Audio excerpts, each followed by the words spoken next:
Alright, what we're looking at now is a Gardall, I believe it's model 4820. It's about 48.5 inches tall, about 26 wide, 26 deep.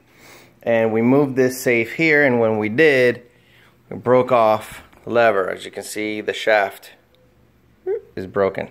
Okay. Luckily, we had the door unlocked and open, so we were able to access the inside.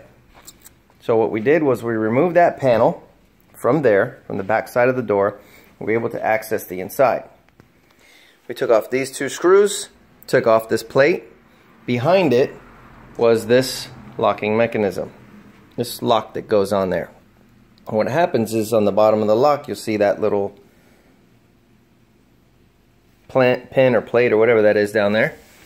And so this thing moves in and out. As you turn this, it moves in and out. And what that does is that when it's down, in the down position, it stops this lever from going up. Stops it from going back that way. When it can't go back that way, it can't lift this bar and drive those in. So the way this works is kind of like this, as you can see. Try and get that light out of the way. Like so. Now a couple of things you got to notice here. One, the lock is unlocked, so that moves. Also, notice this bar going up and down. That's very important. We're going to need to know that later when I show you the next step. Okay, so there's also a couple more pins down here, and it all works together. It's all part of the same system. Okay. Okay. Now, once this is locked and the lock has set, this will not open again. It's locked because that can't move. Okay. So that's step one. That's what makes the lock makes the safe lock. Okay. That's what you need to know about that. We're gonna go ahead and put in the code for Now this will move back and allow the door to open. The parts to go back. Okay? So that's what you need to know about the lock and how it works. Now, we took these out. We removed the lock, and I closed the door. No lock, shouldn't have a problem, right? So I closed the door and I locked it. And the door locked. Don't know how it locked, but it did. And I couldn't figure it out. Luckily, I had already taken a picture of the inside, so I had somewhat of an idea of what the inside looked like. But what I didn't really pay attention to was this bar up here in the top. You see that thing? Goes across there, stops about there. There's a spring behind there. See that spring that's latched on there? It's in behind there too. See that? Okay. So this thing, you can see, it slides back and forth. This plate holds it in place, out of the way. See? It's out of the way.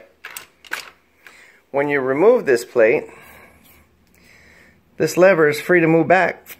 It moves back. When that moves back, this piece moves back, slides back just enough, right about there, so that when you try to open it, it hits it right there. So it doesn't allow this to go up. It's like a backup locking system. So, if you wanted to break into this safe, and you were to remove the front, which would be the dial, which would look like that, okay? You could remove that. This is what the pin would look like, sticking out somewhat from the other side. If you could somehow break it from this side, going through, and knock this lock off, break this whole thing off so that it wouldn't stop it from opening here. You break this whole thing off, then this plate falls off and this thing locks into place. So you can't get the safe open anyway. Well, luckily we already had the lock out, so we didn't have to break this off. None of this had to be removed. So we had a hole that came through here. It's the hole that just this drives through. It's the hole where this would go through, and it would turn this lock, right? We came in with a scope, a flexible scope. We were able to look up here and kind of figure out how this worked. So what we did was we came in through the hole with a rod. It was bent up.